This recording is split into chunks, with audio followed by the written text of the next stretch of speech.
Currency and blockchain technology గురించి నేర్చుకుందాం. Cryptocurrency and blockchain technology దీని గురించి నేర్చుకుంటే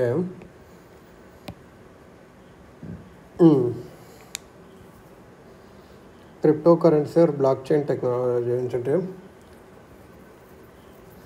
ఇదొక digital virtual currency created and crypto currency అంటే ఏంది? ఇది ఒక డిజిటల్ లేకపోతే వర్చువల్ కరెన్సీ. ఇది ఎలా created and stored using block chain అనేది ఒక టెక్నాలజీ. సో బ్లాక్ చైన్ అనేది టెక్నాలజీ, ఇదేమో క్రిప్టో కరెన్సీ అనేది ఒక డిజిటల్గా ఉన్న ఒక కరెన్సీ. బ్లాక్ చైన్ మరి టెక్నాలజీ ఎలా అంటే, బ్లాక్ చైన్ అనేది ఏంటంటే ఇది సెక్యూర్ డీసెంట్రలైజ్డ్ డేటాబేస్ ఒక డిస్ట్రిబ్యూటెడ్ లెడ్జర్ టెక్నాలజీ, డిఎల్టీ అంటారు. ఇది ఒక కంటిన్యూస్లీ గ్రోయింగ్ లిస్ట్ ఆఫ్ రికార్డ్స్ని మెయింటైన్ చేస్తుంది. ఆ ఓల్డ్ ఎంట్రీస్ అనేవి డిలీట్ చేయలేము, న్యూ ఎంట్రీస్ ఏమో అందరికీ కనబడతాయి. ఇది ఎందుకు మెయిన్గా క్రిప్టో కరెన్సీస్ నెట్వర్క్ రన్ అవుతుంది. కాకపోతే ఇది అదర్ టైప్స్ ఆఫ్ కూడా డీసెంట్రలైజ్డ్ ఫైనాన్స్ అనేది ఒక సిస్టమ్. కన్స్యూమర్స్ అనేది వాళ్ళ ఫైనాన్షియల్ ట్రాన్సాక్షన్స్ వాళ్ళే చేసుకోవచ్చు బ్లాక్ చైన్ నెట్వర్క్స్ వాడి. బ్యాంక్స్ అవసరం లేదు, బ్యాంక్స్కి ట్రాన్సాక్షన్స్ ఛార్జెస్ అవి కట్టాల్సిన అవసరం లేదు. సో ఇలా అన్నట్టు. యాక్చువల్గా ఇది ఎప్పుడు పుట్టిందంటే అనార్కిస్ట్ గ్రూప్స్ అనేది ఫియాట్ మనీని నమ్మకుండా పోయారు యుఎస్ఏ సబ్ ప్రైమ్ క్రైసిస్ తర్వాత. So banks and credit companies ఎక్కువ ట్రాన్సాక్షన్ ఛార్జెస్ తీసుకుంటున్నవి. సో అలా అనోనిమస్ వీరు సటోషి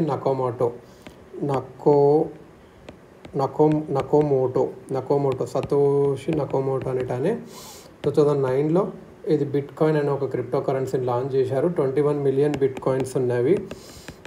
21 మిలియన్ అంటే 21 into 10 lakhs అలా. ఒక బిట్ కాయిన్ వచ్చేసి 10.8 సతోషి స్మాలెస్ట్ యూనిట్స్ సతోషి అనేది. ఇంకా యూథెరియం, లిటికాయిన్, డిజికాయిన్ ఇలాంటివి చాలా ఉన్నాయి.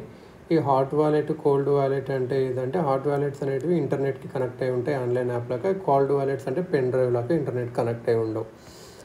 Crypto winter in bitcoin prices అంటే ఏంటంటే, ఒకసారి బిట్ కాయిన్ ఫైల్ అనేది యాక్చువల్గా నవంబర్ 2021లో బిట్ కాయిన్ పడిపోయింది $70,000 నుంచి 20,000కి.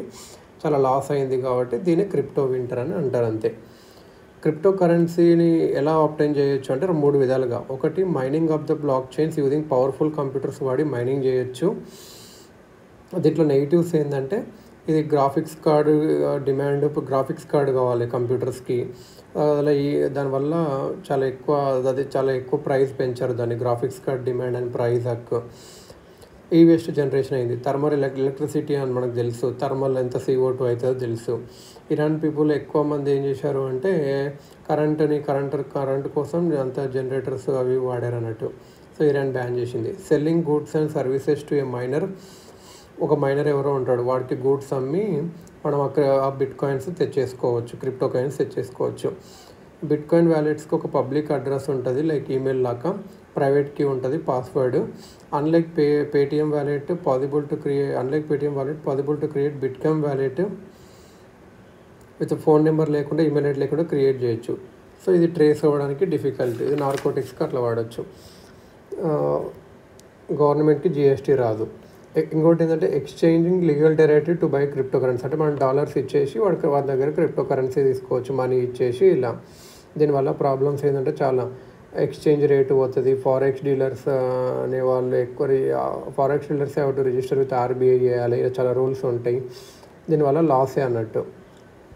ప్రాన్జీ ఇన్వెస్ట్మెంట్ ఫ్రాడ్స్ జరుగుతాయి అన్నట్టు. ఇవల్ల ఇక క్రిప్టో కరెన్సీ లీగలా కాదా ఇండియాలో అని చెప్తే, RBI's institute for development and research in banking technology అది స్టడీ చేస్తుంది. Studying how to use block chain technology, digital economy ఎలా ప్రమోట్ చేయాలో దాన్ని బ్లాక్ చైన్ టెక్నాలజీ యూజ్ చేసి అని స్టడీ చేస్తుంది. Institute for development and research in banking technology. RBI's attitude crypto currencies అయితే sceptical, negative ఉందని చెప్పొచ్చు. RBI ఇండియన్స్కి వార్న్ చేసింది ఫ్రాడ్స్ ఉన్నాయి అలా అని చెప్పి. పార్లమెంట్ ఇంకేం లాస్ అయితే చేయలేదు ఇల్లీగల్ అని చెప్పి. జపాన్, సింగపూర్ కూడా కంప్లీట్గా బ్యాన్ చేసలేవు. సో మనం ఇంకా స్టడీ చేయకుండా అప్పుడే కంప్లీట్గా బ్యాన్ అంటే ఎలా అని చెప్పి కొంచెం ఆగి ఉన్నారు అన్నట్టు. యాక్చువల్గా ఒకసారి బ్యాన్ కూడా ట్రై చేశారు. అప్పుడు సుప్రీంకోర్టు ఏం చేసిందంటే రివోక్ చేసింది. అన్ని సిటిజన్స్కి right to practise any profession ఉంటుంది, include those companies crypto currency. So RBI అనేది ఇక్కడ టెస్ట్ ఆఫ్ ప్రపోర్షనాలిటీ పాస్ అవ్వలేదు. ప్రపోర్షనాలిటీ టెస్ట్ అనేది ఏంటంటే ఒక లీగల్ మెథడ్లో కోర్ట్స్ వాడేది. State's decision interferes with fundamental rights of people. ఇది ప్రపోర్షనాలిటీ టెస్ట్. ప్రపోర్షనాలిటీ టెస్ట్ అంటే స్టేట్స్ డిసిషన్ ఫండమెంటల్ రైట్స్తో ఇంటర్ఫియర్ అవ్వకూడదు ఇదటు. So crypto currency legal status governments ఏం చెప్తున్నాయంటే బడ్జెట్ మాత్రము లీగల్ టెండర్గా అని చెప్పింది, క్రిప్టో కరెన్సీస్ తీసేస్తాము అని చెప్పి అట్లా చెప్పింది. Ministry of finance, department of economic affairs ఒక డ్రాఫ్ట్ బిల్ చేసింది, banning of crypto currency and regulations of official digital currency bill అని. అది బ్యాన్ చేయడానికి ట్రై చేస్తుంది, జైలు వేసి అట్లంతా ఇది అన్నట్టు. కాకపోతే బిట్ కాయిన్ ప్రాఫిట్ పై 30% ట్యాక్స్ అండ్ ట్రాన్స్ఫర్ పై 1% TDS అని చెప్పి బడ్జెట్లో చెప్పారు. ఇది ఏంటో అది క్రిప్టో కరెన్సీ వేరే కరెన్సీలో కొన్ని వేరే కంట్రీస్లో బ్యాన్ ఉంది, కొన్ని కంట్రీస్ మాత్రం అలో చేస్తున్నవి. చైనీస్ అయితే బ్యాన్ చేసింది. యూనిసెఫ్ ఒకటి ఏం చేసిందంటే United Nations International Children's Emergency Fund, ఇది 1946లో ఎస్టాబ్లిష్ చేసింది. యునైటెడ్ నేషన్స్ చిల్డ్రన్స్ ఫండ్గా దీని నేమ్ కూడా మార్చారు. అది ఏం చేసిందంటే ఒక క్రిప్టో కరెన్సీ ఫండ్ని సెటప్ చేసింది డొనేషన్స్ క్రిప్టో కరెన్సీలో తీసుకోవడానికి. ఫస్ట్ యుఎన్ ఆర్గనైజేషన్ ఇది UNICEF, UN children's fund. World bank ఏం చేసిందంటే world's first block chain bond i అనేది ఒకటి చేసింది ఆస్ట్రేలియాలో. Australian dollars denomination, public invest చేస్తే 2% ఇంట్రెస్ట్ ఇస్తాము అట్లా అని చెప్పి చెప్పింది. Block chain bond requires less cost in server ఇదన్నట్టు. ట్రెడిషనల్ బాండ్స్ మెయింటెనెన్స్ కన్నా దీనికి బ్లాక్ చైన్ బాండ్కి తక్కువ అవుతుంది అన్నట్టు. World Bank report remittances prices worldwide ఏం చెప్పిందంటే ఇట్ కాస్ట్ 6 to 7% అవుతుంది వన్ కంట్రీ నుంచి ఇంకో కంట్రీకి అంటే. Bill of rights, world economic forum ఉంటుంది కదా, non government organisation in Geneva, Switzerland, ఒక డాక్యుమెంట్ ప్రపోజ్ చేసింది blockchain bill of rights అని చెప్పి. Document of rights to accountability, transparency ఇవన్నీ ఉండాలని చెప్పి ఒక బుక్లో రాసింది అన్నట్టు. ఇంక అంతే. ఎలాన్ మస్క్ ఏమో ఈయన డాజ్ కాయిన్స్ అలా దాని నుంచి ట్రీట్ చేస్తుంటారు. సో ఇన్వెస్టర్స్ ఎలాన్ మస్క్ ఇందులో ఉండే.